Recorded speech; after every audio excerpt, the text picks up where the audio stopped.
and welcome people also watching on the live stream at the Washington Note, Steve Clemens' blog, and we're going out on that blog live as well. And to welcome you to, I think it's the first meeting I've hosted in our new premises, our new facility here at the New America Foundation. And it's really easy to know now where we are. And to thank you for joining us this Thursday afternoon. I want to introduce my colleague Amjad, but also our guest here today, Alastair Crooke. And as you'd have noticed, and this will be the main part of Alastair's opening presentation, the book that's on sale outside, and that part of Alastair's visit here in the United States is to discuss this book, Resistance, the Essence of the Islamist Revolution. I know Alastair Crooke from some years ago, when his main focus as the special security advisor to the EU High Representative Javier Solana and working on their team, Alastair was in Israel, in the Palestinian territories, part of that team, and very focused for much of the period that Alastair was there, and that I knew him on the Second Intifada, ceasefires during the Second Intifada, maintaining channels to all the Palestinian factions who at several times were brought into those ceasefires. Prior to that position with the EU, Alastair had an illustrious career involved in various conflicts, working out of the UK, and I think it's only given that you were involved with South Africa, Northern Ireland, I think Cambodia, Afghanistan, certainly, that today when home is Beirut, that as you told me this morning, your actual home is on Sniper's Corner, which is probably the only place someone like Alastair could choose to live. What Alastair does today is that he's a director of something called Conflicts Forum. He was also the founder of Conflicts Forum. It's an NGO which engages more broadly with Islamist movements. As I said, Alastair is now based out of Beirut. He travels frequently across the region, spending a lot of time, amongst other places, in Iran. Part of the work of Conflicts Forum is to bring together former and, in the European side, current officials and parliamentarians with those Islamist movements, including Hizbollah and Hamas, who they're in conversation with. I'm going to just mention one other part of Alastair's background, which probably would interest people, is that during that period with Solana in the region, Alastair was a senior advisor and staffer to the Sharm el-Sheikh Fact-Finding Commission, otherwise known as the Mitchell Committee, from in late 2000 and in 2001. That produced that report in 2001. Now, Alastair's going to really talk about the main theme of the book, which is going at kind of 30,000 feet, looking at the challenge in conceptual and thinking terms that the Islamist Revolution posed to a Western way of thinking how it organizes about or thinks about organizing the world, and where that came from and what that means today, so as not to disappoint people who want to get into the nitty-gritty of what should we do about Hamas tomorrow and what's going on in the Lebanese elections and what else is going on in the region that we need to be thinking about, that your contacts with those movements should be informing us. We're going to get into that extensively in the Q&A, and Alastair will keep his opening presentation relatively brief to give a lot of time for that. Amjad Atallah, who's my colleague here and co-director of our Middle East Task Force here at the New America Foundation, and someone, we were all there at the same time, and someone who also knows Alastair from that time. Amjad's going to comment briefly on Alastair's presentation, and then we'll be opening it up. So I'm going to ask Alastair to join us and thank Alastair for giving some of your time while you're here to being with us.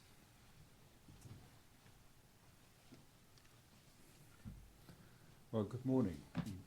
Thank you very much for coming today.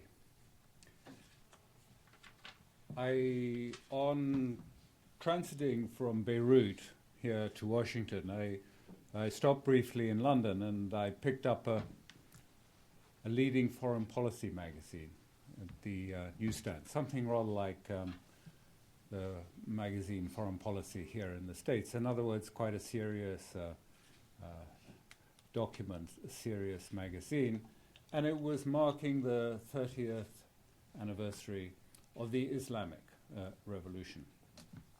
And I opened the leading article on it, and it described how essentially the Islamic Revolution had come about from a problem that had emerged in the bazaar and the merchant classes of the bazaar of Tehran and their relationship with the Shah at that time.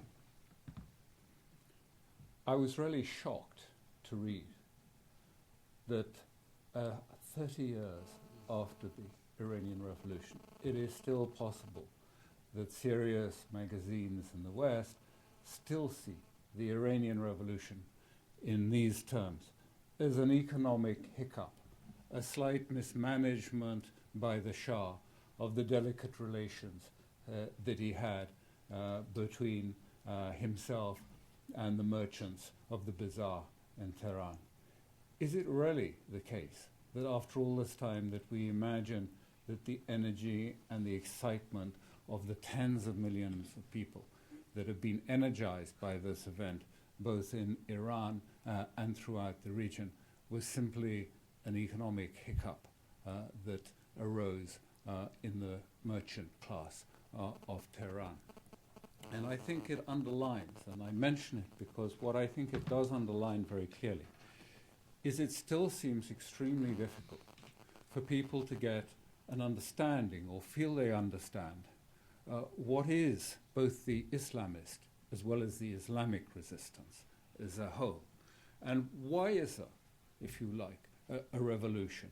And why is there a resistance that has emerged? And what brought it about?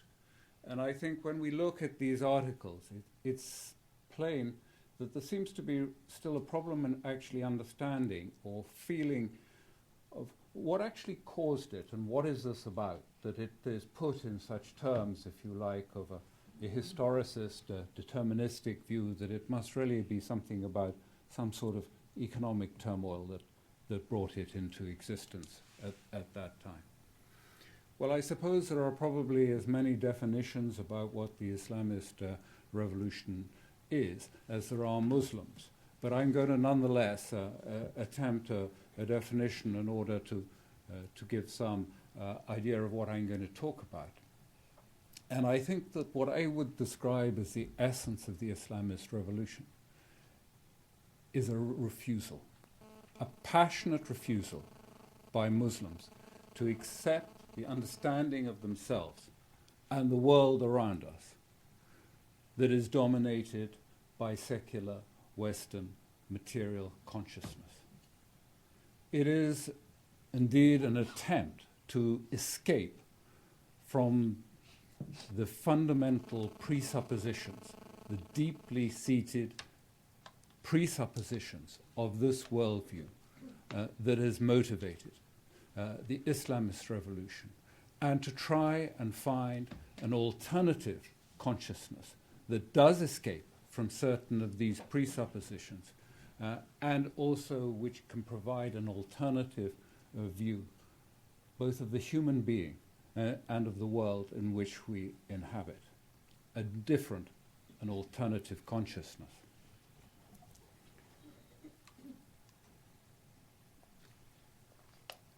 The point of this, essentially, is that the revolution, therefore, the Islamist revolution, I believe is quite capable of a reasoned explanation, of a historical explanation.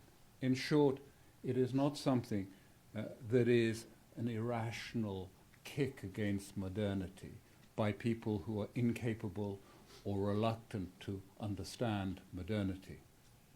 Nor is it some whimsical, Islamically inspired violence against the West. It is, I believe, an entirely rational outcome of events.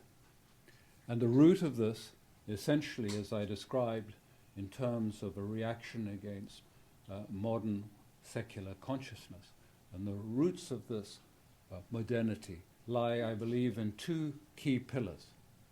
The first one, of course, our historians remind us, has been called over the years the Great Transformation. The Great Transformation that took place in Europe in the 18th century. The Great Transformation that actually began initially in Britain and then extended to Europe and, of course, emerged in America also. And the Great Transformation was associated with a particular moral view of the world that had emerged out of Protestantism in England in that time.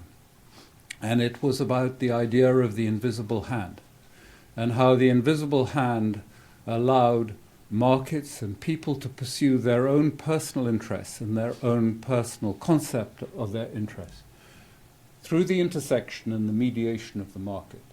That this intersection allowed people's personal interests in the cumulative total to work to be towards the welfare of humanity as a whole. In aggregate, the intersection of the market provided not only the most effective distribution of goods and affairs, but also was to the interests and the welfare of humanity as a whole. It didn't happen spontaneously. It was not far from something that emerged naturally in Britain during the end of the 18th century. In fact, historians are fairly clear that it would be almost impossible to find the ideas of effective and efficient markets taking place in an era where there was democracy or popular participation politics.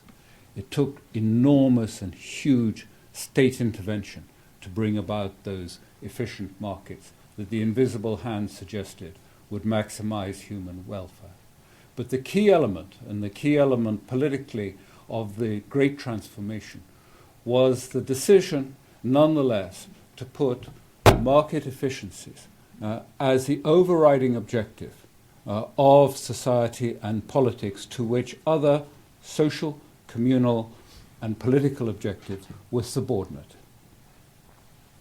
The second element, and the second pillar of modernity, which was closely associated with this idea of the invisible hand, was an idea also that arose out of the Protestant tradition in Europe of a spontaneous natural order to society, of politics. If only politics could be left to itself, it would naturally emerge through, in a similar way to the market, the jostling of interest groups and communities together would produce a form of stability and order in society that had its own natural roots through the invisible hand. And it was out of these ideas, of course, that stemmed most of our ideas about the nation state. Because, of course, these Protestant and Puritan ideas were brought through people like James Paine to the United States. And the very character of United States government has been shaped by the idea of competing elements of the executive, the legislature, the judiciary, between the two, the Congress and the Senate and the interest groups, all providing, if you like, as some of the early drafters of the American Constitution noted, something broadly similar to what they saw as this ideal of the competitive society producing a natural order out of these balance of interests and balance of powers in the societies. These were the two pillars, and out of those, as I say, came also the idea of a nation state and human rights. And they have held sway for nearly 300 years in the world.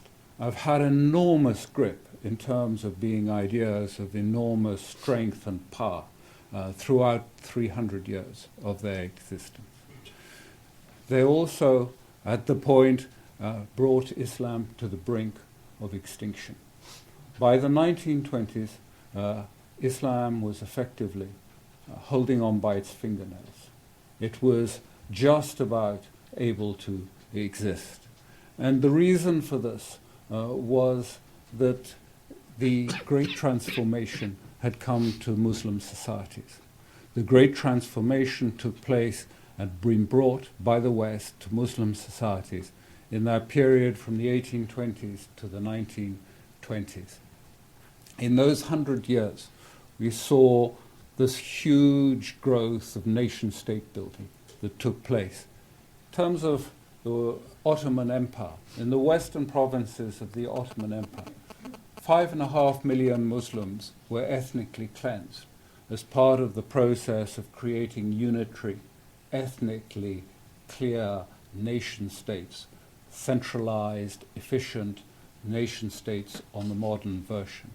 There were swaps of population, Muslims, Muslim Greeks with Christian Greeks. And there was the biggest change in population that took place in the effort to leverage nation-states throughout the Baltics and the western provinces of the Ottoman area at that period.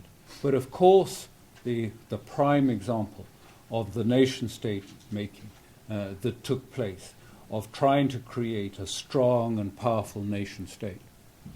And why a strong and powerful nation-state? Because it was believed that only a powerful nation-state could bring about the changes that would allow modern economics, the efficiency of markets, both politically and social, to work effectively.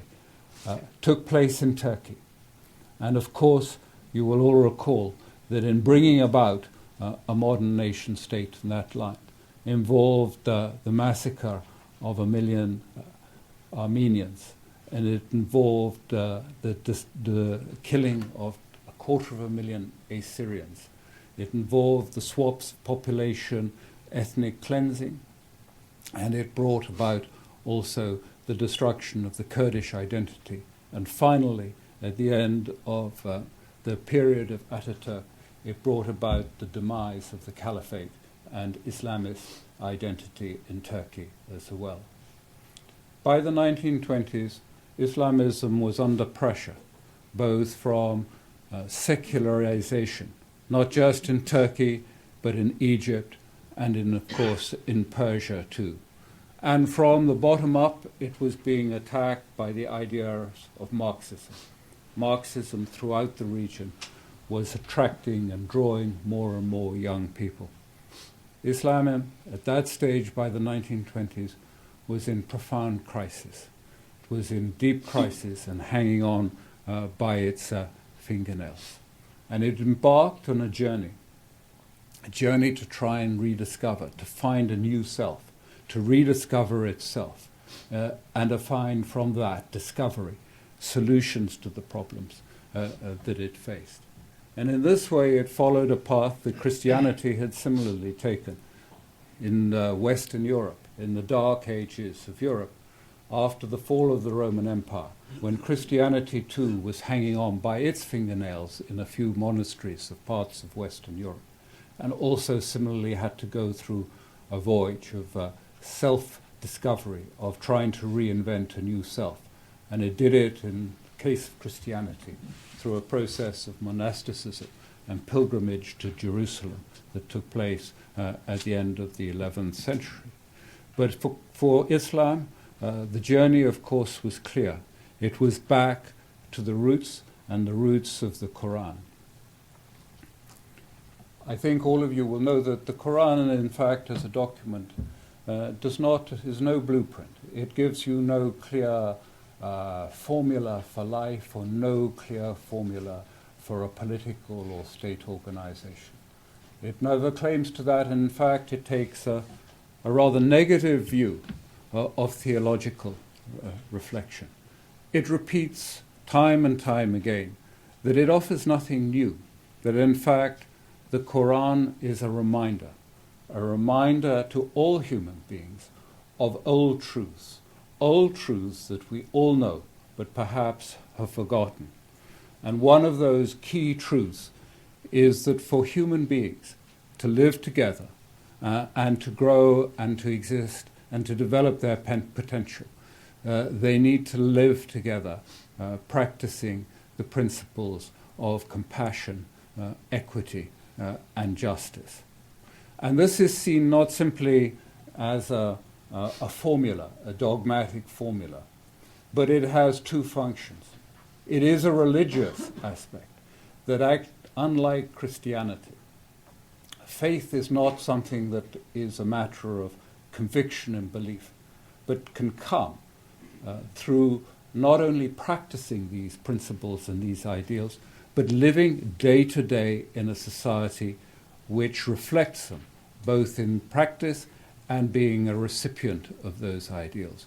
And that through this, living day to day through this type of society, human beings are believed to be able to get a glimpse of transcendence. But it is also, of course, about transforming people in terms of their behavior too. So it has a very clear political view. Out of this insight came what I believe is the revolutionary ideas of political Islam. And this is the key element, because on the one hand, as I described it, we had the Great Transformation. The Great Transformation of Europe, which of course had similarly, as has happened in the Middle East, not been without its crisis. It came about through massive force of state intervention to bring it into being. But from period to period, it led to crisis. It led in the 19th century to enormous crisis, and fundamentally in the beginning of the 20th century to revolution as part of the reaction to the social stresses that the Great Transformation had brought in Europe. And of course, as part of that, to the deaths of millions of Europeans, as well as what I've described as the deaths that took place in terms of some of these transformations in terms of the Western provinces of the Ottoman era. And so in contrast to the Great Transformation, which put market efficiency, political and economic, it's the overriding objective to which other objectives were subordinate. Political Islam says the overriding objective is to create and construct a society that practices and acts on the basis of compassion, justice, and equity, to which market structures, which are perfectly not swept away, but to which markets are subordinated and regulated according to the primary objective of creating a society that is compassionate, just, and equitable, and that other priorities must be subordinated to this great end. So it was a complete inversion, if you like, of the Western paradigm of modernity, and is a complete inversion. Not only is it revolutionary in political terms, and it is also revolutionary in another aspect.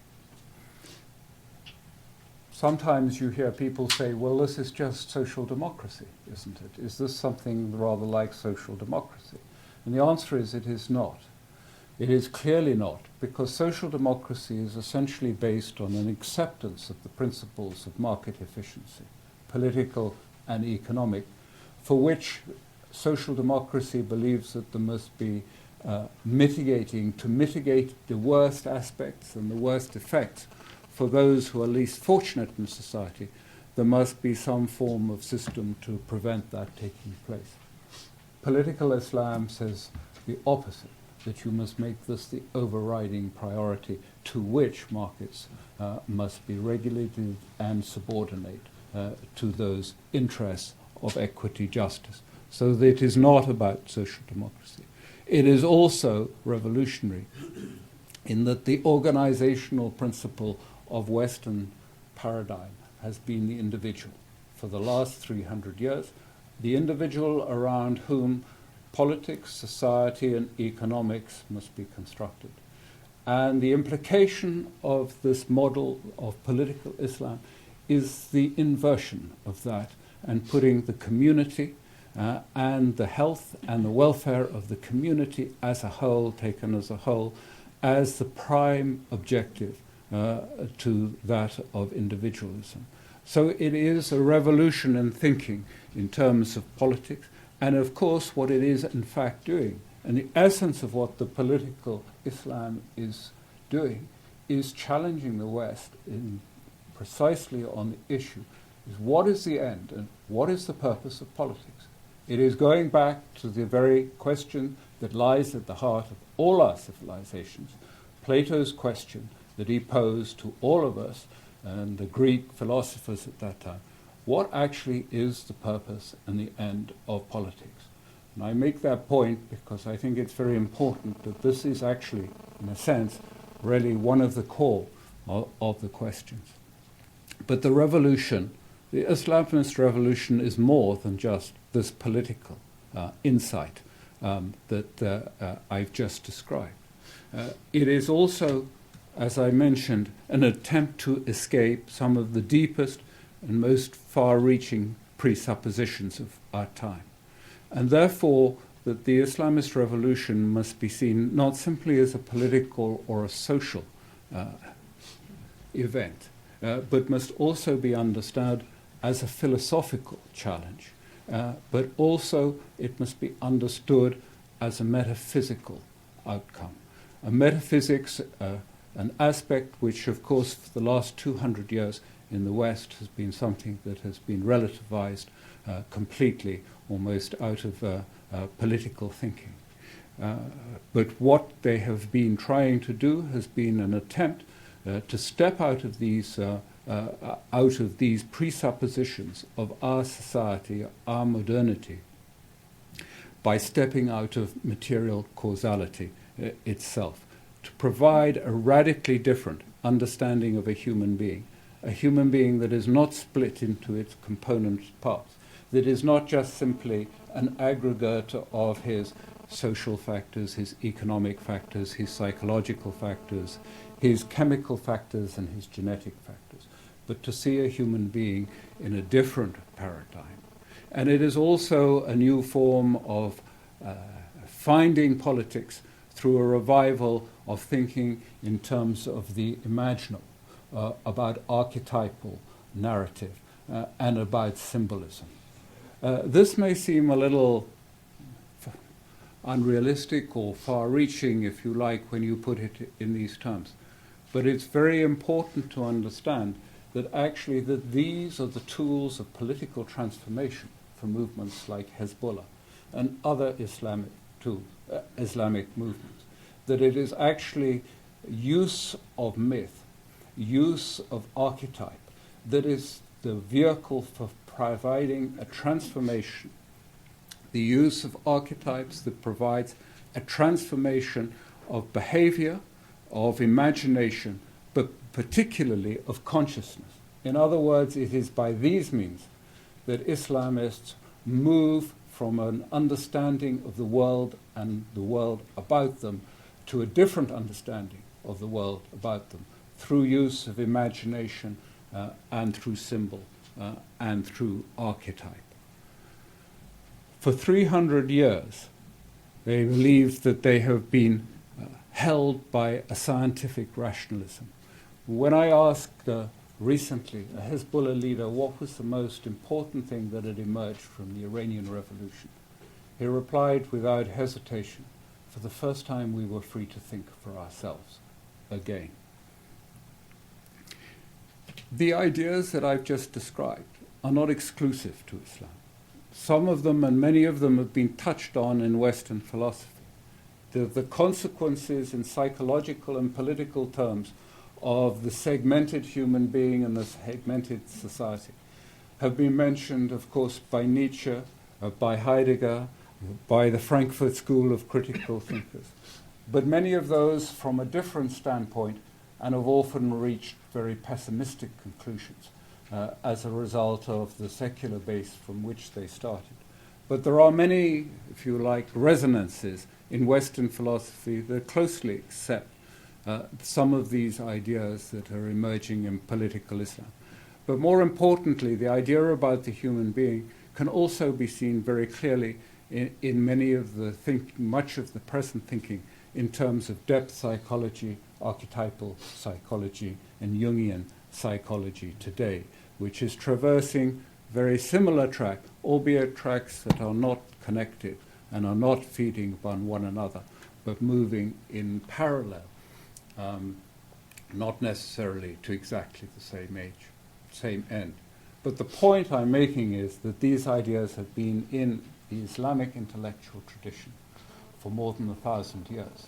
And they reached and they came to fruition during the Islamic Revolution. And these are the ideas that are fueling the Islamist Revolution, and that these are ideas that are profoundly about philosophy, about thinking, and about metaphysics. And it is important to understand that these are the basis of what is the Islamist Revolution. And I think one of the reasons that it was so difficult when I started to understand what happened in Iran, and we just reduce it, if you like, to a few economic precursors that brought it about, is because it is frankly quite difficult to find the language in English to talk about the sort of political transformation that is taking place in a movement like Hezbollah when you talk about use of archetype, about myth, about a spirituality that brings about a different sense of consciousness. We simply have that vocabulary left after our great Cartesian split between the objective world and the world of unreason and irrationality.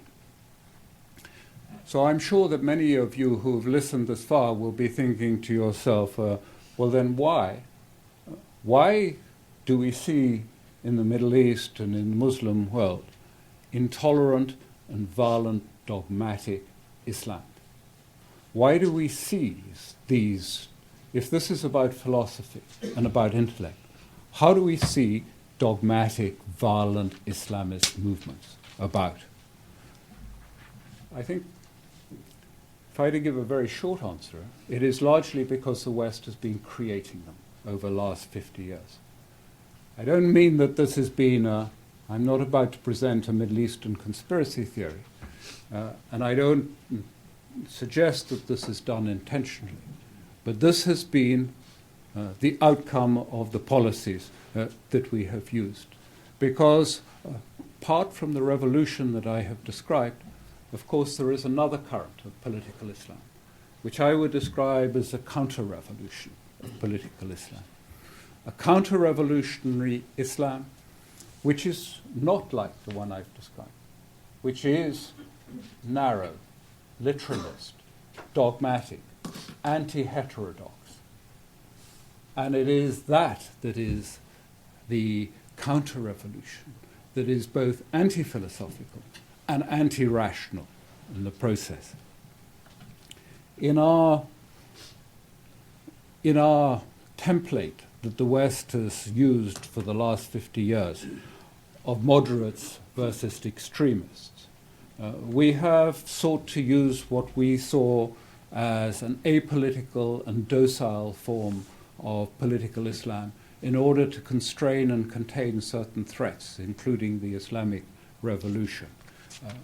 And I believe that not only is that incorrect, but it also misidentifies the means and the way in which apolitical Islam can become and does become, in fact, not only a narrow and hating organization, but one which is profoundly dangerous too. It is, in fact, the misuse of apolitical Salafism, which is, in its correct form, is indeed comprised for the overwhelming majority of sincere and pious Muslims who do not participate in politics, who do not participate in elections, and who believe in trying to create a reform and to follow as carefully as they can the early community of Muslim believers.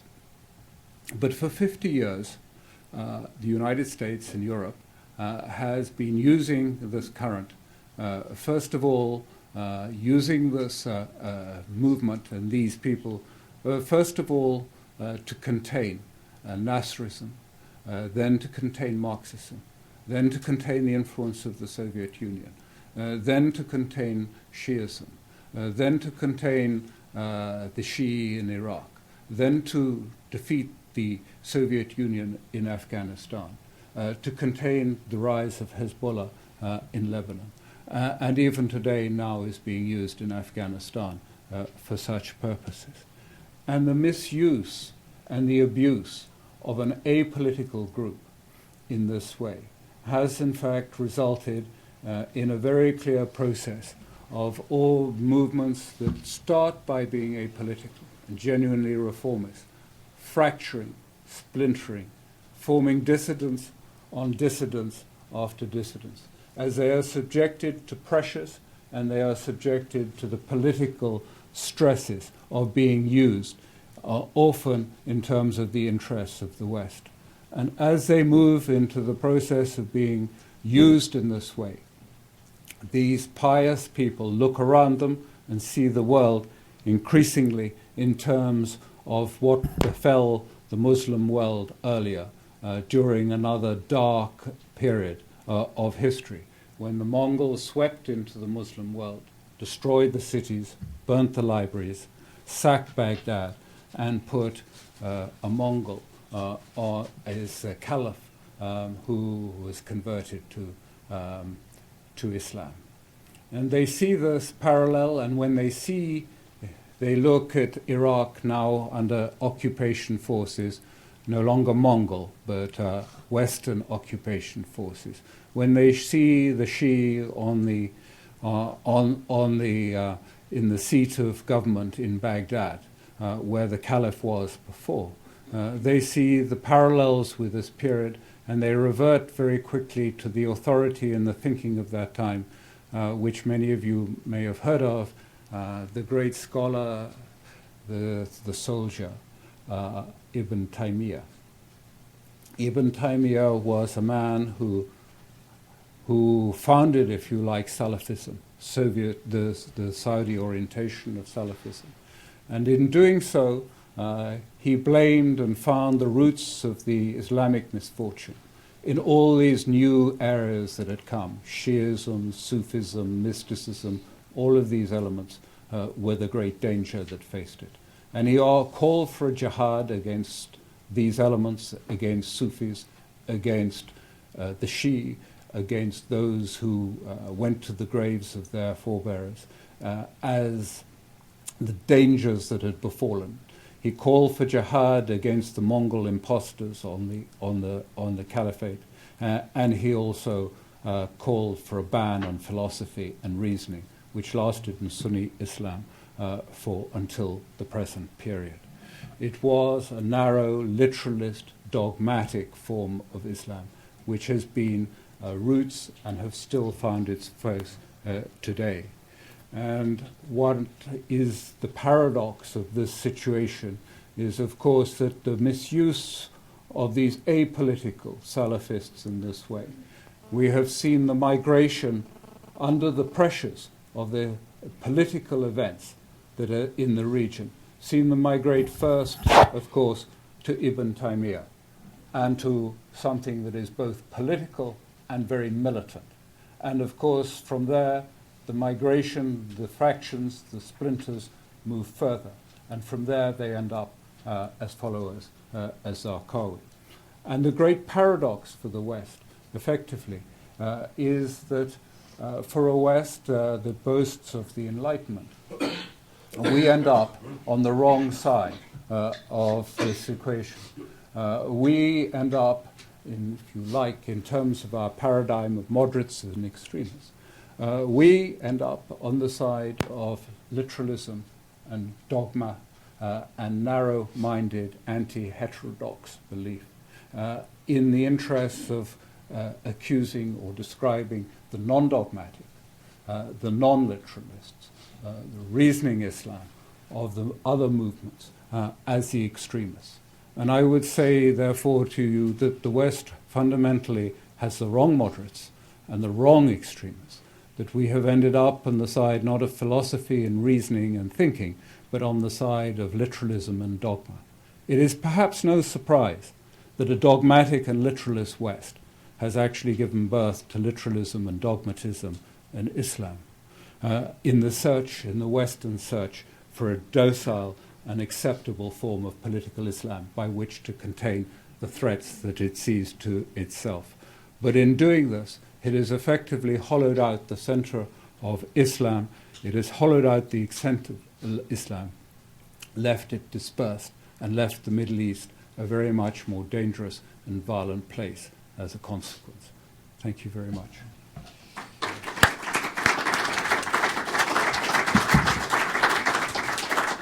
Thank you, Alastair, and I'm going to ask Amjad to comment before we open it up.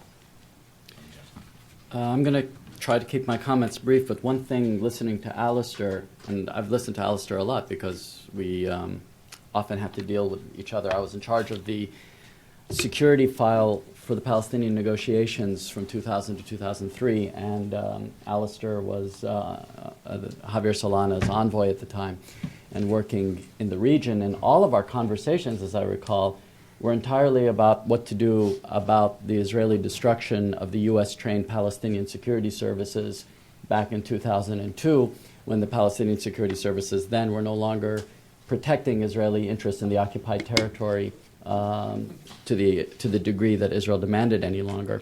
And I realized that I could have been having much more interesting conversations with you over all those times we were together, much deeper conversations than simply how to stop the fighting that was taking place in Bethlehem or any of the other ceasefires you were responsible for organizing. Everything that you said actually resonated with me, but it reminded me of my very first day in a religious studies course in college. Before I became a lawyer, I actually was studying religious studies and comparative religious studies. And I had a professor at the University of Virginia, who some of you know, and he had studied in Qom and in Najaf, and he had studied with Khatami and others. And one of the first questions that he asked me in the class, I was the only Muslim who happened to be in class, and he said, well, Amjad, you're a Muslim. What is the point of being a human being as a Muslim on earth? What is it that you're supposed to do? And I was 18 years old and completely unprepared for the question. Pray? And he said no. And then he went on with the course, and then the next day he asked me, the next time we had a class, he asked me the same question. He said, have you thought about it? And I said,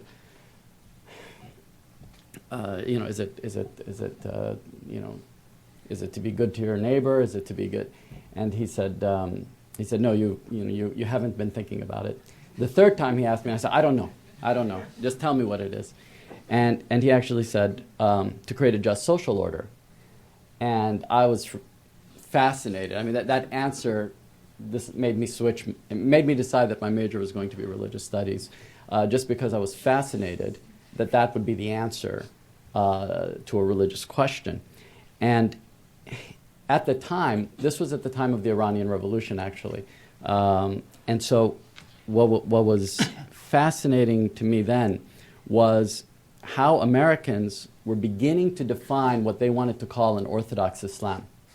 Because among Muslims, there's no one to actually declare what is Orthodox. There's no church, there's no Pope figure. Even among Shia, with the system of jurisprudence and the Ayatollah structure that they have, that too is still not determinative. I mean, you can have one Ayatollah disagree with another Ayatollah, and it's up to the people to determine which one they're going to follow. So there's not actually somebody who can say, this is Islam or that is Islam.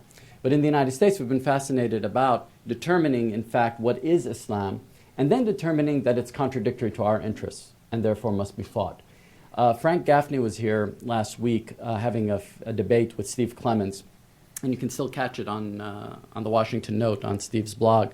And it was a very lively interaction. It was for a good cause, to raise money for research on leukemia. And Frank, and I'm paraphrasing, said something like, the problem is that authoritative Islam basically calls for the destruction of America. And obviously, Frank had to go to great lengths to pick and choose. I mean, he obviously is reading Zawahiri day and night in order to determine that Orthodox Islam, in fact, determines this. And what you've pointed out is something that I think many Muslims have already noticed. If you want to generalize the Muslim world, you actually break it up into two groups. And it's a generalization because people slide in and out and along a spectrum. But one group is the one that the United States has in the past found most amenable to be allied with. It's an Islam that's politically quiescent. It's an Islam that could be mobilized against, at the time, what was considered godless communism in Afghanistan. It was misogynistic, yes, but that wasn't a priority for the United States. It was concerned with personal salvation of Muslims, but it was not concerned with social justice. It was concerned with implementation of traditional law, which Muslims in any given community consider Sharia law. So what people in the Swat Valley consider Sharia law is something that people in Tunisia would not at all recognize as Sharia law. What people in Iran might find to be Sharia is not going to be necessarily the same as, of course, what people in Saudi Arabia find to be Sharia. So whenever context they were in, they were demanding the implementation of Sharia. They were not so concerned with the form of government. They were not so concerned with the social contract that the people would have with the ruler. It was, as you said, dogmatic. It was anti-rational. It was anti-philosophical. And in many ways, it was counter-revolutionary. And at the same time that the Iranians were having their revolution, 2 years later, we were supporting Gulbuddin Hikmatyar in Afghanistan and not so much supporting Ahmed Shah Massoud in Afghanistan. So we couldn't even differentiate within this spectrum among those that we hoped would be politically quiescent. We weren't even differentiating among those who had views that would be considered more consistent with American or Western values.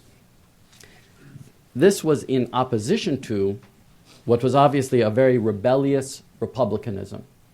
It was a form of Islam that demanded representative government in a Western sense. It demanded representative government, and whether the roots were already within Islam or not, it's certainly something that Westerners could identify with. The idea of a regular system of election to choose the leaders who would choose the laws that the people would be run by. That attempted to combine traditional Islamic jurisprudence, but considered it an ongoing affair. So they did not consider Islamic jurisprudence something that had stopped 2,000 years ago, 1,000 years ago, or 900 years ago. It was something that had to be debated and discussed, and it was an ongoing affair and had to be discussed even within the legal structures of the state, and accepted the modern nation-state system and the legitimacy of it. And it said that Muslims not only had the responsibility to pray and fast, pay the zakat, the tax, and bear witness to God and perform the pilgrimage, but that they also had a responsibility to make a better world. And said that rebellion to injustice, even if the injustice was committed by a Muslim leader, was something necessary for Muslims to engage in. Now, if we take out two historical realities, one, that the U.S. was supporting authoritarian regimes in the Muslim world, and two, that the U.S. was supporting Israel's occupation of Arab lands, if we take those two things out, which side of that equation would we normally, you would think, have sided with? Which side of that Muslim debate would we have come out on the side of if it wasn't for these two distorting facts? And I would argue that we would have come out most likely on the side that wanted republican forms of government and general systems of modern states and an ongoing and vibrant reevaluation, a constant reevaluation of Islamic law. Now, partly we couldn't do this because the resistance to injustice that these people were engaged in ended up oftentimes being aimed at us. And so now I want to take it very quickly to the Palestinian context and maybe lead it up to the questioning that we're going to do, and maybe a little bit of the Lebanese context. Israel is not the only catalyst for the way Palestinians or Lebanese or Muslims in the world see the world. Israel is a primary catalyst, but it's not the only one. We also learn and watch how each other's successes and relative failures work, and so there has been, besides the ideological and the intellectual ferment that you've described, I think, there's also been a very pragmatic and practical response to seeing how certain efforts have succeeded or have failed. So the Palestinians, for example, looked at the PLO in Lebanon and then looked at Hizbollah in Lebanon and could compare which one was more successful and which one had failed. The Hamas could look at Islamic Jihad in the occupied territory and compare it to its own Muslim, more quiescent brand of personal salvation and say, well, actually, that's actually taking up a lot of the political space. People are moving over to that. People are more excited about the resistance that Islamic Jihad is engaged in. and Fatah was not engaged in that, so it wasn't actually a factor. So Hamas's response was even more a response to another Palestinian Islamist group than maybe it was originally to Fatah. And if both Hamas and the PLO, for example, become failed models for Palestinians, well, which model then? And that's something that we haven't actually, I think, as the United States, figured, because we've already led to the failure of the PLO. And we're working hard to try to make sure that the Hamas system fails as well. And what we haven't explained to anybody, and we certainly haven't explained to the Palestinians, and I don't think we know the answer for ourselves, is then what? Then what model would exist?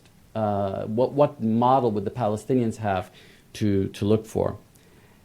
Now, I would say that Hamas potentially falls into the second grouping of Islamists. Al-Qaeda, of course, falls into that first group.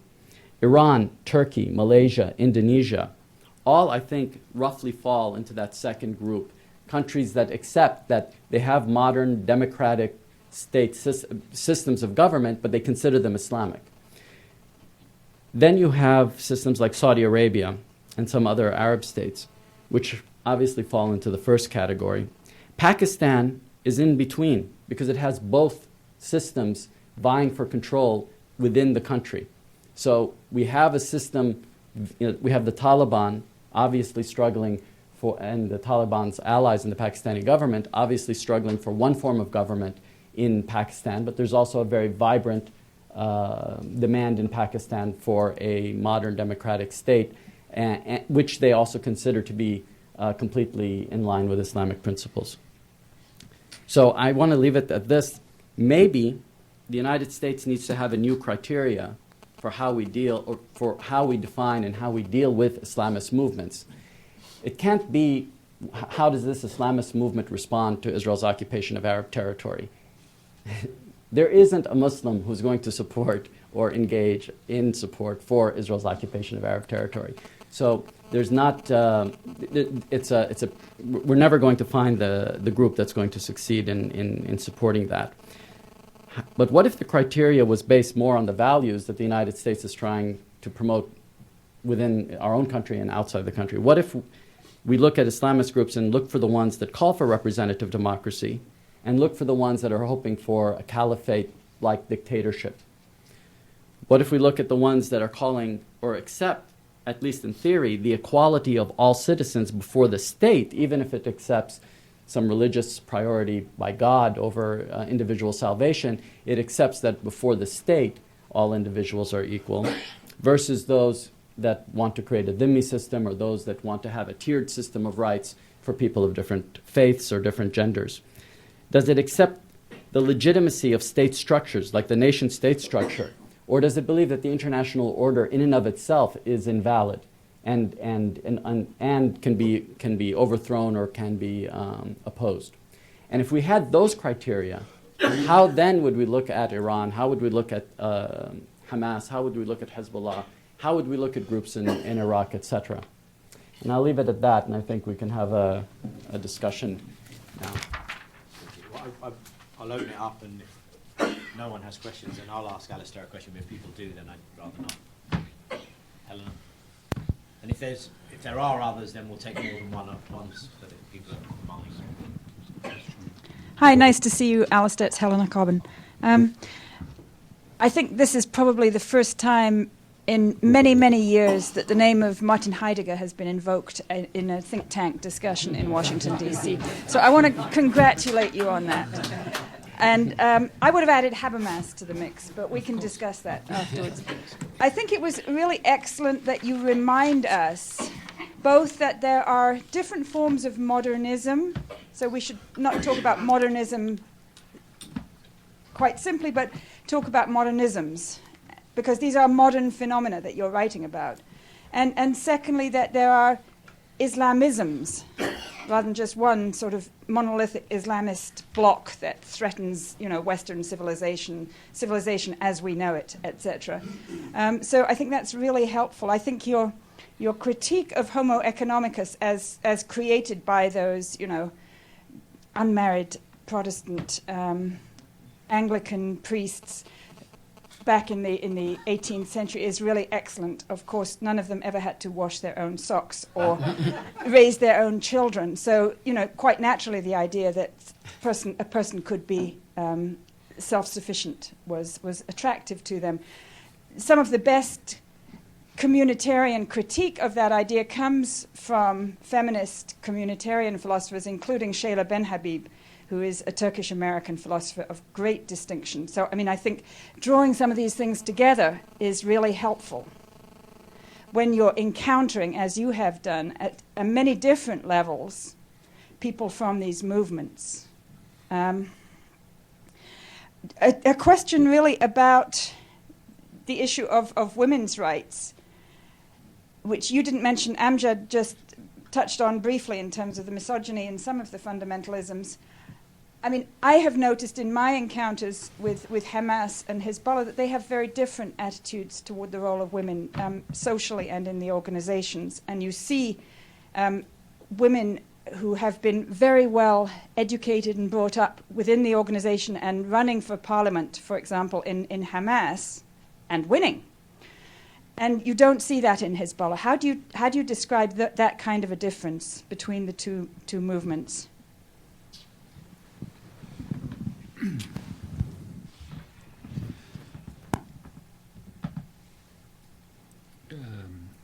Yes, I think when you talk about going back, first of all, to your point about the philosophical element, I quite agree. I really should have included more. I say that because, quite often this is described as a clash of civilizations. And what I was trying to illustrate is that many of these trends of thinking are clearly both in the West, but are seen to have relevance, of course, that transcends this sort of sectarian divide. So that if you take a presidential or former presidential candidate in the Iranian elections, like President Hatami, he is not only a great scholar of Islam, but he's also a great scholar of Habermas and of the Frankfurt School as well. So there is, in fact, a real sense of correspondence that takes place with some of these elements of thinking. And I think it's important to get away and understand that there is that, not only in philosophy and in psychology as well. In fact, it's more pronounced perhaps in psychology than it is in modern Christianity in some ways. When you go into the question of gender and Islamism, in fact, in the book, I try to explain at some length why I didn't deal with it in terms of the revolution, partly because I don't think it's a divisive force in Islam in terms of the principles of the revolution, although, of course, the role of women in that is something that is a question of much discussion. But it is something that is, in all societies, the relationships between, it seems to me, between men and women are something that are incredibly intractable to change. That when you look at what has changed over the period between Medina and today, that actually you find very little has changed over this period. The depth of the sort of traditional practices that continue is very strong. However, there is a very flourishing form of Islamism within, of feminism within Islamism, which does go back, because it's quite clear in terms of the Quran was a revolutionary document in terms of its treatment of women, not only in terms of the question of changing the laws, which was incredibly advanced at that time, but also in very clearly stating the equality between men and women. Much of that teaching, it seems to me, was hijacked by the male elite very shortly afterwards, and has stayed largely hijacked by male elite, and has been further complicated by a growth of hadith, sayings of the Prophet, which seem to reinforce a different concept than the one that you saw in the Quran, which was about, if you like, separation, and again about the dominance of the male elite. I think there are many Islamists who are aware and the need to tackle these, to go back, if you like, to the original spirit of the revelations of the Prophet, and to address that, and aware that there are problems both with the Hadith and with, if you like, what happened in the subsequent period. But it's going to be like in this society, in Western society. These things are very difficult to transform in the short term, and it's very difficult because there's no clear authority that can really address some of those points. But I do think it's something that deserves more attention, to look at it actually from the perspective of Islamism, and not so much look at feminism from the perspective of the Western perspective of feminism, if you like, simply projected into Islamism, but to look at it from within. And in fact, as an organization, we're in the process of commissioning a series of monographs. They've been commissioned, we're waiting for the results, from Islamist feminists on how they see the way to take those issues forward. So I agree, it's something that is... I should add, I think, importantly, that inevitably in a short presentation you have to be rather too... there's too much clarity.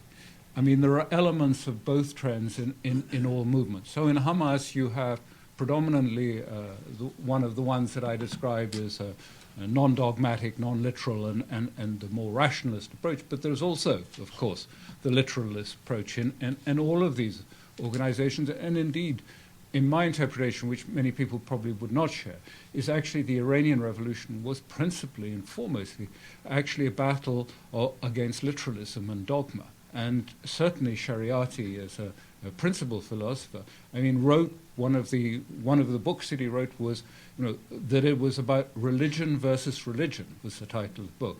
It wasn't religion versus the West. It wasn't religion versus secularism.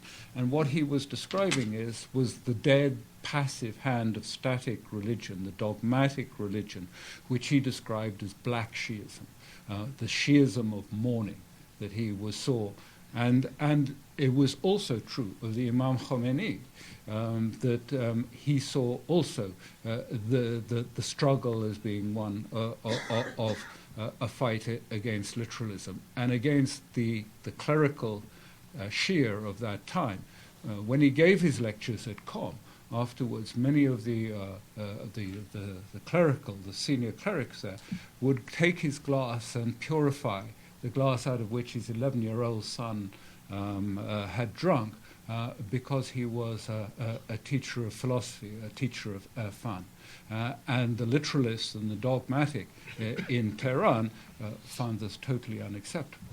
So it is that struggle, and gender is part of that struggle against dogma, and what happened, what the male elite did to it in that period after the Prophet, I think. Take Jay and Melissa. Thank you for your presentation. If people want to introduce themselves. I'm Jay Solomon with the Wall Street Journal. I was curious, from your perch in Beirut and your travels to London recently, if you're getting a sense on why the British broke from the U.S. and has agreed to start engaging politically again with Hezbollah, and if you see some trend out of this. I know we've got election in June. Maybe it's positioning ahead of the June election, but I thought that was an interesting kind of dynamic that I don't really get a sense on why it happened. And I'm going to take a second question, lump them together. Melissa Maley, Sino Resources. Alastair, thank you for a very interesting presentation that certainly got us all thinking at a different and higher level. But we're in Washington, so here's the policy question. We look at Hizbollah and we ask ourselves, is Hezbollah a Lebanese actor, and can it be made constrained to just live and act in the nation-state structure, since that's our orientation? Or is it fundamentally not a nation-state actor and will then dabble across borders and interfere in Gaza So that's our debate here. Obviously, in Lebanon, Hezbollah frames it quite differently. In your statement, your presentation, you talked about the focus upon social justice and broader concepts. What does that debate look like in the southern suburbs? What I'm going to do is, if anyone else has a Lebanon Hezbollah question only, is your question Lebanon Hezbollah related? If anyone has a Lebanon Hezbollah question, then let's take that as well, so we can. Hi, Alastair. I enjoyed your presentation. My name is Derek Flood. I'm a freelance journalist. I covered the war in Lebanon in 2006. And after the UN-mediated ceasefire, I went to Srifa, which is a small village in southern Lebanon. And many people might not know that the Israelis had destroyed a communist headquarters in that village as part of their overall bombardment. There had been sort of an agglomeration with Hezbollah fighting alongside Amal, also fighting alongside communist guerrillas. And the complexity of the war in southern Lebanon, which most journalists weren't able to really cover firsthand because a lot of Hezbollah minders kept people out of the direct battle line, it's much more nuanced than a lot of people realized. And I went to a funeral. I photographed a funeral with Hezbollah, Amal, and Communist Party fighters, like Gavarist fighters, all mourning and burying together. And it was much more of it wasn't so much about Hezbollah, it was about sort of the community. Is there a question? I wanted to know if you think that that's ever been reflected in the press, or if the complexities of Lebanon often don't get outside of Lebanon.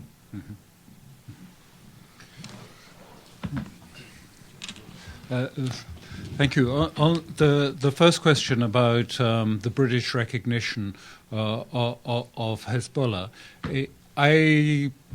you may recall that a few months before they recognized Hezbollah, the United Kingdom, rather out of the blue, suddenly decided to add the so-called military wing of Hezbollah to the proscribed list.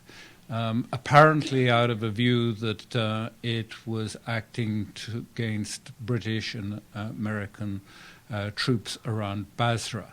And then it was followed by, more recently, a very limited engagement with Hezbollah, with the Hezbollah MPs.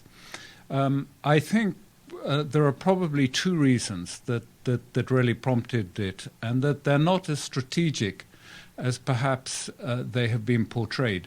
I think, first of all, the suggestion that Hezbollah was physically attacking British and American soldiers in Basra was, on reflection, probably considered to be improbable and likely at the time.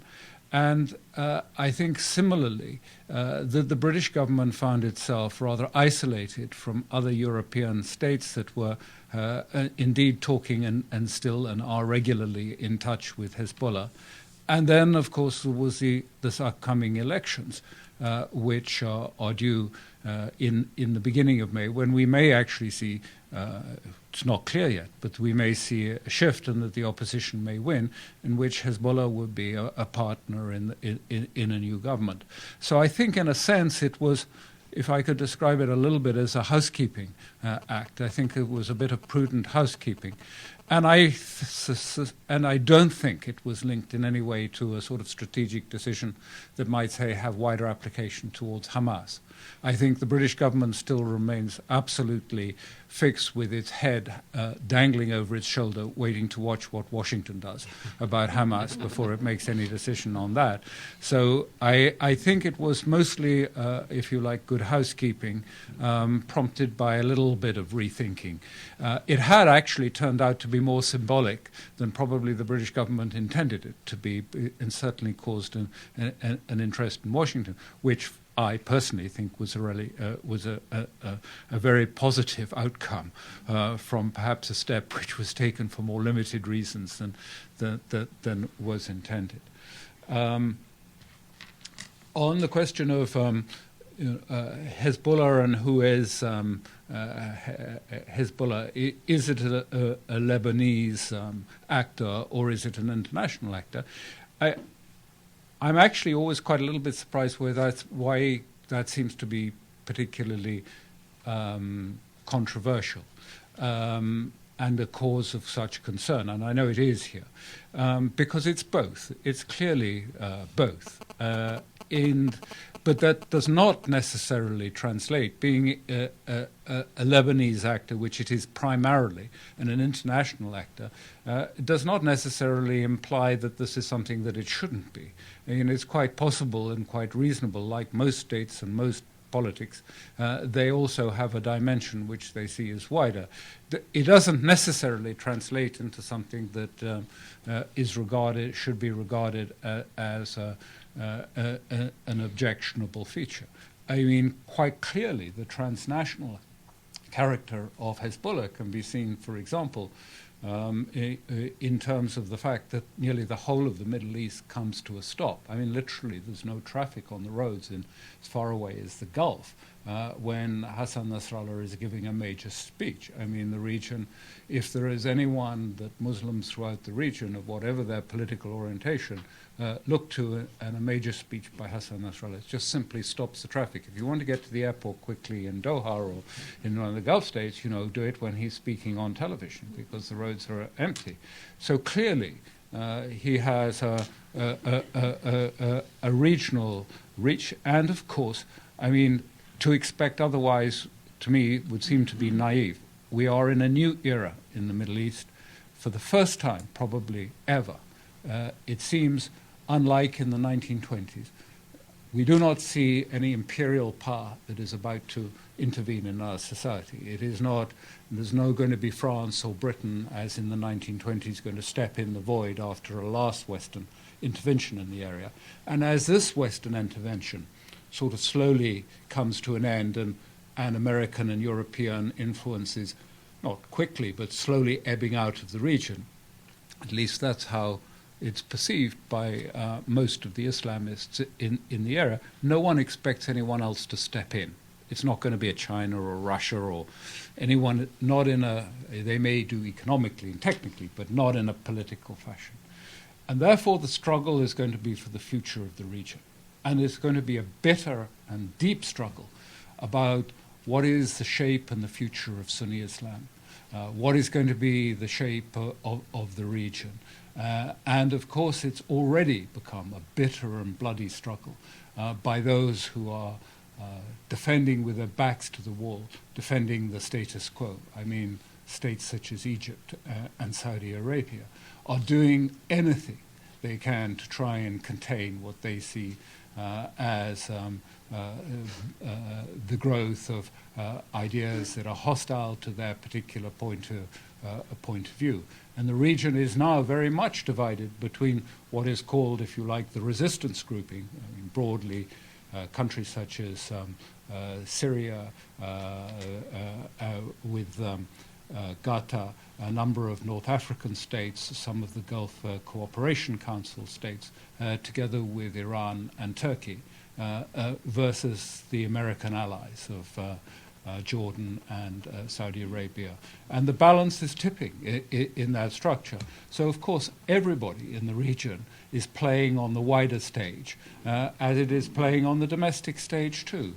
And I think that's normal, and I think that is what you'd expect. But increasingly, Hezbollah is a national Lebanese, and is indeed, not only pretends, but is a national Lebanese actor primarily, even though, like everyone and every state in the region, it has its eye on the bigger area. I mean, no one sort of gets up and says, isn't it terrible Saudi Arabia, you know, is acting transnationally and has its interests in Lebanon and in all of the rest of the region? Of course it does. Everyone in the region is doing both. So I think it's really almost something that Washington should stop worrying about, because this is this is going to be the new era, I think, of a big struggle for the future of the region. Unless Amjad wants to come in, I'm gonna. Well, I did want to ask you just one question about Nasrallah, because in the speeches that in the speeches that filter down to the level here in Washington, of course, they're all related either to the United States or to Israel, and we don't pay attention to anything else that Nasrallah might be saying about anything else. Is there when there's when Hezbollah or when other Islamist groups, Iran at the beginning, especially after the revolution, was talking about all kinds of things, forms of government, the meaning of being a Muslim in politics and things of that nature. And then Khomeini was trying actually to actively proselytize a new system throughout the Muslim world. Is there any of that going on right now, or is it all really just related to the conflict around Israel's occupations? No. I mean, actually, that's the least, probably the conflict around Israel is probably the one that is, because there's pretty well a common view about what's happening there, and that the common view, I would say, is that it seems that Israel is unlikely to be able to make peace with its neighbors, and therefore there is an expectation that we may see further rounds of conflict within the region. But the main debate is about what is going to be the region. And of course, within that, Hassan Nasrallah has been notable in defining and trying to define a new citizenship or a commonality for the region in terms of what he calls, and I have to use the word quite carefully, is a common destiny in a resistance which maintains its own autonomy and its own identity, but which is, if you like, a common destiny of all the people. In other words, the resistance of Iraq and the resistance in Iran and the resistance of the Palestinians shares a common destiny. It doesn't share a common objectives, it doesn't share the same tools, but it shares a common destiny. And part of that is also a questioning. I know you spoke a lot about the nation state, but I think there is a strong rethink of the nation state. Not surprising. People have seen and looked at what happened in Iraq and seen, if this is, the ideal of the Western state, both at a popular level and another level, is the way of finding a new structure which is more, seems better adequate to the needs of the modern era. And I think that is taking people back, if you like, perhaps to older structures in the region, where confessional faith and ethnicity is not just simply bound by frontiers, that there can be more autonomy and a looser, more networked, flatter structure than the up-down, top-down nation-state structure of Western structure. Starts parroting Tom Friedman. Tom Friedman? No, that is respect. Don't worry, I was saying it tongue-in-cheek. I'll take Jim at the back and Jim at the front. Jim Loeb, Interpress Service. Actually, I wanted to ask a more philosophical or religious question. To the extent that you've also, studied Roman Catholicism and U.S. policy vis-a-vis in modern times, how would you compare what you've described to liberation theology in the communities of the base in Latin America and how they were treated by the United States and their evolution? I mean, how is that distinct? Obviously, that's something for a much longer lecture, but do you see a major distinction between what you've described and liberation theology and the U.S. reaction there, too? Was it the same question? It's similar. My name is Tom Getman, 25 years with World Vision and now with a consulting group. And since the three major streams of Abrahamic monotheism focus on the least, the last, and the lost. And when some of us have spent time with Fadlallah, he always makes the point, you Christians have a problem, particularly liberal Christians. And when we say, well, yeah, we have lots of problems, what do you mean? He says, you don't do what's in the book. To your point about being reminded of what we all know. So, do you think that the humanitarian enterprise, where we are participating with the Abrahamic religions, could be a way forward to what you say, flattening things? Could it be that we would have a role to play that would be similar to the base movements from Latin America? I'm going to take this one last question here. Yeah. you outlined the source of energy for the Islamic and... If you can introduce yourself. Oh, excuse me. My name is Thomas Ridd from SAIS. You outlined very convincingly the source of energy of the Islamic, what you called Islamic Revolution, as a positive one for social justice. I just would like you, if possible, to comment on that contradiction if, for a naive outside observer, the further you veer to the extreme of the Islamists and at the more extreme groups, the more injustice seems to be caused by those groups for Muslims, women, minorities, all sorts of groups. How does that injustice, the contradiction between injustice and the vision of justice, how does that play out? I'm going to take this last one here, and then we're going to...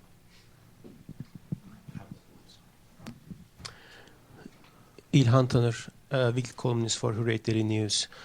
You call Turkey one of the countries in the resistance class. I want to ask a question that whether recent President Obama visit Turkey, we should consider this visit in this context to winning back Turkey.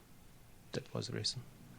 And maybe when you address that, Alastair, and to round it off, being there, the people you're in contact with, how is the Obama presidency so far being viewed? In a word. In a word.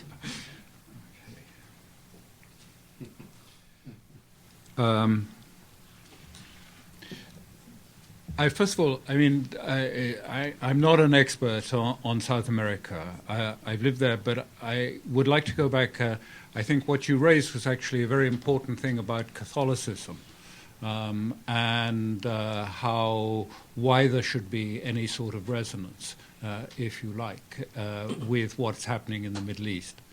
And I'd just like to go back and point out something that when some of these terms were first used, the axis of evil, about the sense that states could fall into league with evil powers, and that they became duplicitous and their words could not be trusted, and that they curtailed the natural freedoms of human beings. The first person who actually used these terms was Oliver Cromwell, speaking in Parliament in about 1640. And, of course, what he was referring to in terms of this evil power whose word could not be trusted and its curtailment of freedoms that Anglo-Saxons normally enjoyed, was he was referring to Catholic Spain, and it was the Pope as the source of this evil. And I think it underlines, therefore, in a sense of, it points, it's too long to go into it, but it does point in the direction of where, if you like, there is a commonality. Why was this so threatening to Cromwell? It was so threatening because Protestantism had begun its sort of nascent alliance with capitalism and had reinvented itself in terms of individualism, which was seen to be directly in opposition to another sacral community, that of the Roman Catholic, who did put more emphasis on social and community justice in the world at that time. Of course, things have moved on a little bit. So I think those possibly underlines the sort of roots of why there might be, if you like, some resonance, even if they're rather different in their absolutely in their structure. The second question, which was about do you do what's in the book? I think you'll find in the book I wrote actually that the introduction starts off with a senior clerical philosopher saying, well, what's at the root of this problem? And what he says at the root of the problem is a divergence of view about what is a human being, what constitutes the essence of a human being. And he says that really what we have to do in order to get back to this point about the human question is to sit back and actually come and tease out some of the points about why there is now a divergence about what is the nature and the essence of a human being. And from that point that there is the possibility of convergence and agreement. So I quite agree with you that actually at the bottom of it is, call it humanism, but I call it the being, and the human being is important. On the question of are these ideas positive in terms of the thinking, and therefore why do we see so much injustice in practice? I haven't gone really into, tried not to go too much into what is the underlying sort of Islamic philosophy, but to say that it has been there, the intellectual tradition, for 1,000 years, but there's also been for 1,000 years, if you like, the struggle between literalism and dogma in Islam. It's not something that has just emerged, or emerged even with the Mongol invasion of Islam. It is a long story of reaction. And I think that much of what you see in terms of the forms of injustice does derive from this, the struggle of between an intellectual tradition and the tradition of transmitted knowledge. In other words, the tradition of narrow, anti-heterodox, anti-rational thinking. We have that both in Western societies as we have it in Islam. And much of the injustice comes, I believe, from the clash and the tension between these two traditions. And I just say that, I mean, and I think it's an important point you make. I don't think there's anyone who says that this process of finding a new self in Islam is finished, or is it, indeed, it's really only just begun.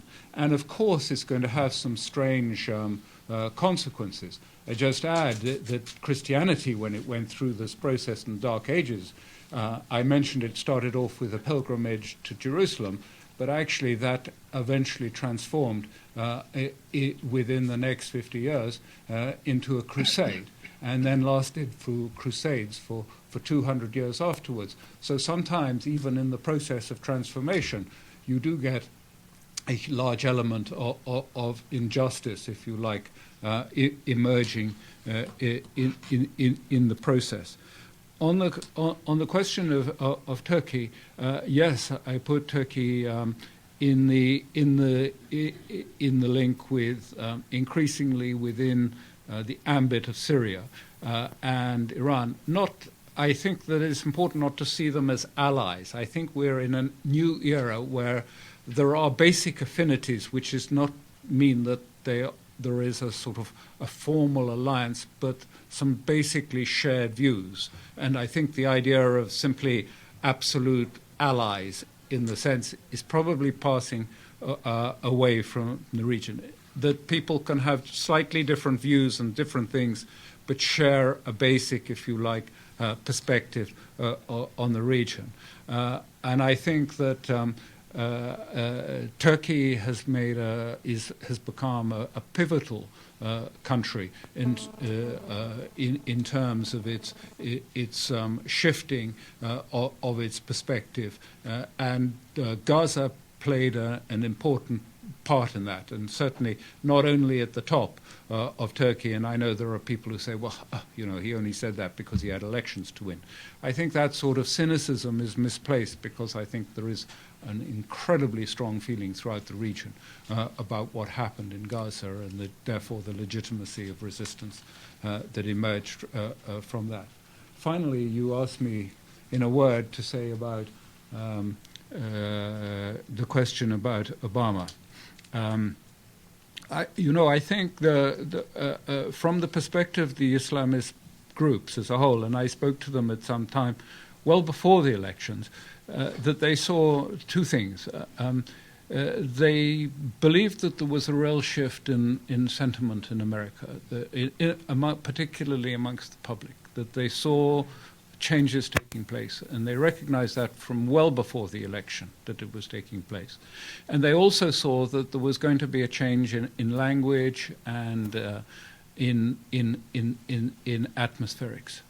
I think they were much more cautious and much more careful about believing that this would translate into a radical shift in policy that would come from that, not because of a inherent, if you like, distrust in the man Obama, but more in the question of an understanding of the constraints and the pressures of an American system, which they do understand actually quite well, how difficult it is for anyone, even a president, to radically shift policy issues because of the competitive and the various balancing of interests in the West. So what they did and how they reacted to this was actually to play into this and to start engaging in the West, initially with the aim of a much more limited one, of starting political conversations within the region again, of getting away from the isolation and the politics. And they've had considerable success in actually beginning a process of restarting politics in the region. And now there is a sense of waiting to see whether Obama's initiatives, which are huge, are solely or merely language and atmospherics, or whether they will see substance. And I just conclude with one last comment on that, is I think that it's important to understand it's no longer the region that was. There is a sense, of course, amongst all Muslims that language is hugely important, and so is atmospherics, and this has been a really important and worthwhile event. But there is another feeling that is equally strong.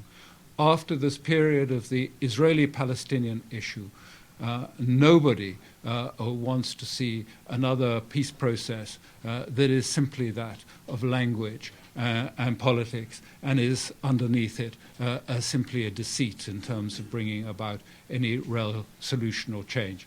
So if it is no more than, if you like, an expansion of a process, the political process industry, to the regional level, but doesn't have a real substance, I think it will be clear that language and atmosphere are not enough, simply because everybody has become so hostile, have simply had it with the sort of political process which Europeans and Americans and Israel have been involved in, which they have clearly understood to be really based on, as they see it, on a deceit that has led to nothing in terms of a real outcome. On that note, I'll just reflect on the fact that Israel's new foreign minister managed to get President Obama to talk about the Annapolis process, which they'd avoided doing so far. So that might have been a far more smart and calculated move on Mr. Lieberman's part than anyone was giving him credit for. Because I think I would agree with you, Alastair. The last thing we need is a return to Annapolis. We've run over time. I apologise for that. I also know Alastair has to go along to another meeting, so I imagine he'll be having to make a quicker exit than we normally expect from speakers. But thank you all so much for joining us, and thank you, Alastair and Amjad. Thank you very much for coming. And the books are on sale outside.